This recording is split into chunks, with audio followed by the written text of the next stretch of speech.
हे जे महाराष्ट्रामध्ये जनसुरक्षा विधेयक नावाचा जो काय राक्षस उभा केलेला आहे, क्रूर आणि निर्घृण, हा फक्त ज्या आदिवासी क्षेत्रात काम करणाऱ्या संघटना आहेत, जंगलात काम करणाऱ्या संघटना आहेत,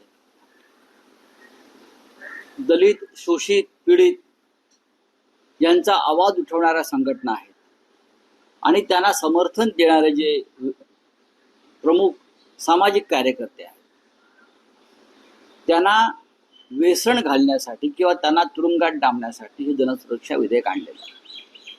साधारण 70च्या आसपास अशा संघटना महाराष्ट्रात काम करतात. जिथे सरकार पोचत